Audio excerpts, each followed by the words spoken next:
John grew up in a crazy family. John, fondly called JJ, grew up in a dysfunctional family, a family that lacked attention, love, proper child training. John had dreads. This made him even more different in the family.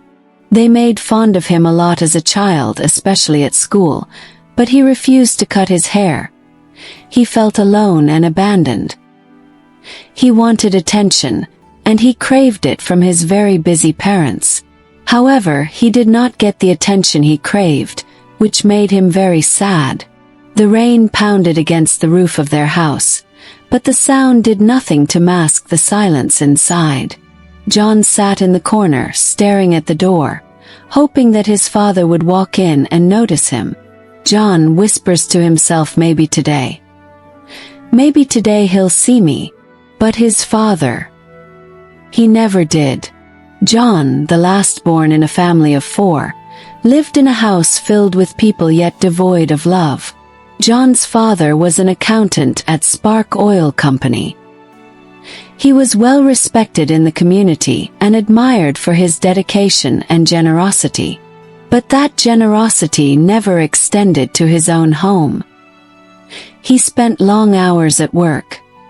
He was out with friends or helping others in the neighborhood when he wasn't there. His presence at home was like the flickering of a candle, there for a moment, then gone. John's father's presence was not felt, even when he was at home, because the house was always filled with relatives who had needs. This distracted John's father a lot, thereby not having quality time for his wife and children. Most of the time, he quarreled with John's mother, who was busy attending to relatives. His mother was always cooking for lots of people but did not have quality time with his children. This lack of attention affected all the children, especially John, who was the last-born in the family. His mother, a head teacher at a renowned secondary school, was just as absent. She was a strict woman who was always busy with students, grading papers, and attending meetings. She had time to shape the future of many children but not her own. Her love was disciplined, structured, and distant. But when at home, she showed no attention. His mother was always nagging. The atmosphere in the house was not of love, filled with anger and ego. This experience lasted for a long time. John felt invisible. Why does everyone else get their love and attention but not me? He murmured. Even though he was the last-born, the family's baby, he was never cuddled or held. The absence of warmth, affection, and reassurance carved deep wounds into his soul. He never ran away from home, but in his heart, he had already left. As John grew older, his bitterness became like a tree fed by years of neglect. This affected his school grades, although intelligent but did not excel in school, not because he did not love learning, but because he could not manage his emotions. He just did not how to pull through in his difficulties. He was bitter and angry that he planned to run away from home. John's childhood was not interesting. He did not make friends. He was always shy and had a low esteem. Teacher said, "John, you're bright, but you need to study hard yourself." John, shrugging with an empty stare, replied his teacher, "What's the point? Must I study? Of what use is studying? Please leave me alone," he snapped at his teacher. Years passed. John, now a teenager, sits alone in his dimly lit bedroom. His heart hardened. John, muttering, "I'll leave this crazy family and never come back. One day they'll regret ignoring me." Clenching his fists. "They'll regret ignoring me," he repeated. Somehow, his older siblings too were stuck in the house, all feeling abandoned, unwanted. His mother would sometimes try to reach him, her voice gentle but detached. "John, you need to focus on your future. Education is your key." "To what?" he snapped. "To become just like you. Always working, never home, never caring." "What a crazy family!" John shouted. "Crazy people. All of you are crazy," he continued to shout. His mother's face darkened, but she didn't argue.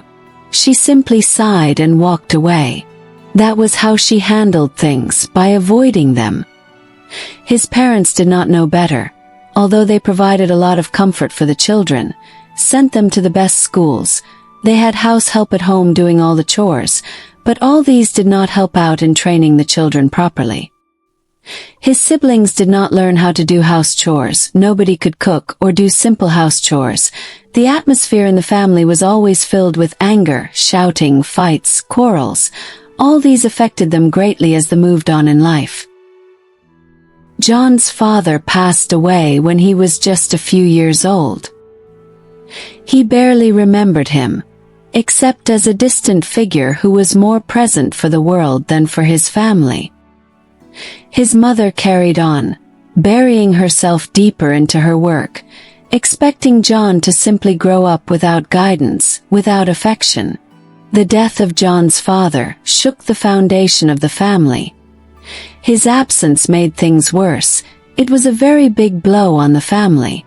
Things fell apart rapidly in the family. The so-called relatives put in more pressure on the family, demanding for more money from his mother.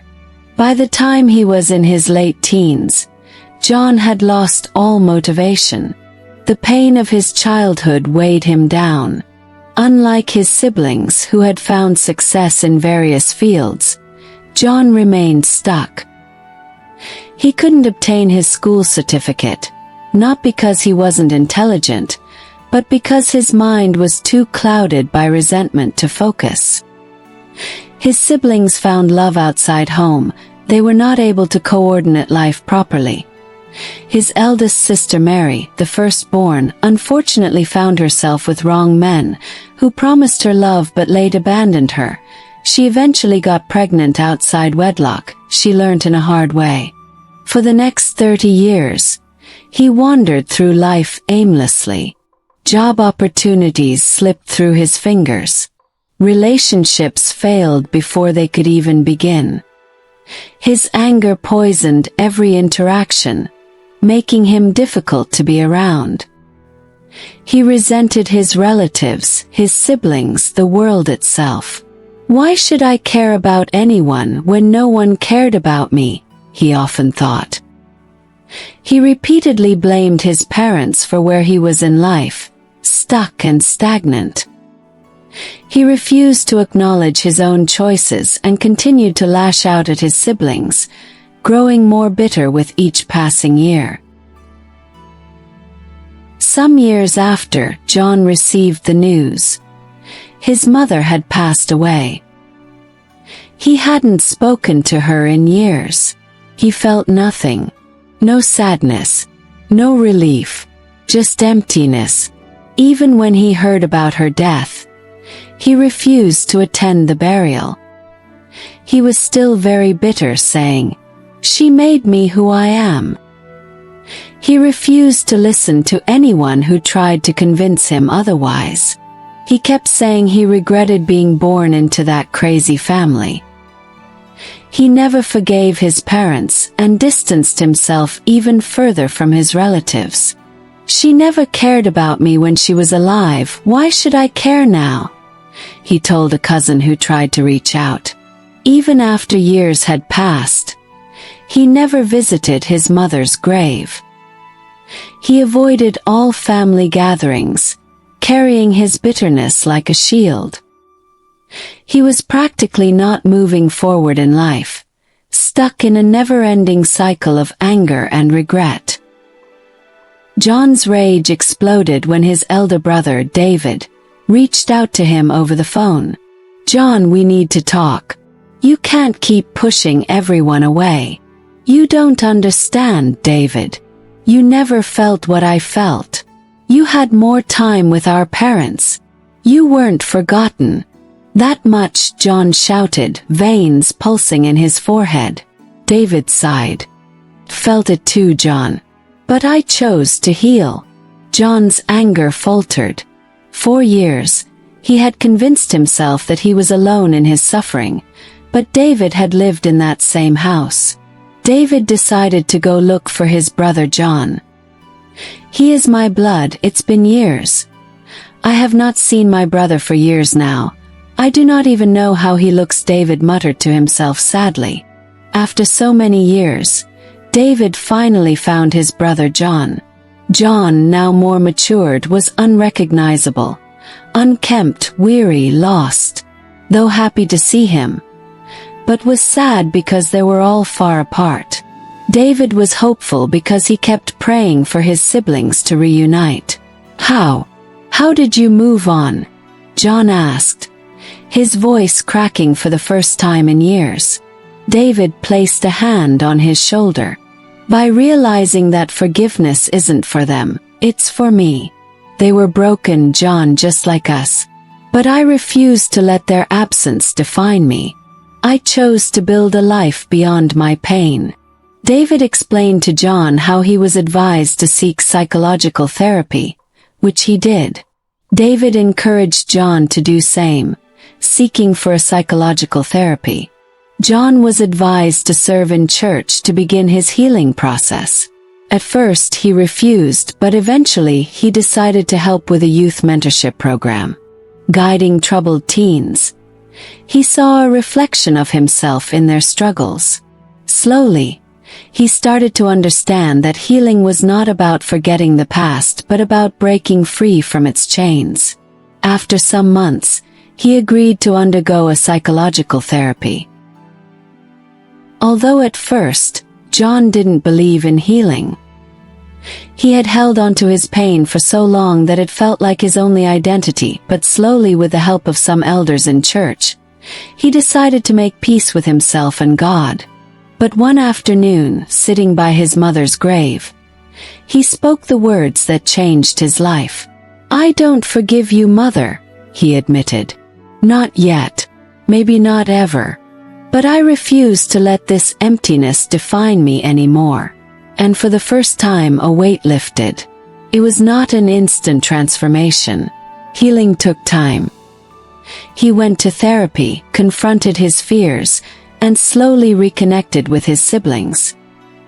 He learned to love, to trust, to dream again. After so many years of keeping dreads, he decided to cut his hairs and to take good care of himself, starting all over again. One day, standing before a mirror, he saw something new. A man who had survived. A man who was ready to live. And for the first time in years he smiled. John felt lighter. He had spent years running from his past, but now he was finally moving forward. The story of John makes us to understand that it's quite common in families. Saying "I love you" is not enough. Love is not just about providing, it's being present. Absence can be damaging as abuse. Holding on to anger only makes us bitter. Hatred is a prison. Pain is inherited, but healing is a choice. The past, all that has happened, can only shape us, but the past does not have to define us. Forgiveness is about you, not the other person. By forgiving, you release yourself from the burden. John, who grew up in a crazy family, became successful in his business, advising parents to be present in their children's lives. What do you think? Comment on your experiences. Please subscribe, like, comment, and share to friends and family. Show some love. Stay tuned for more inspiring stories. Thank you for watching.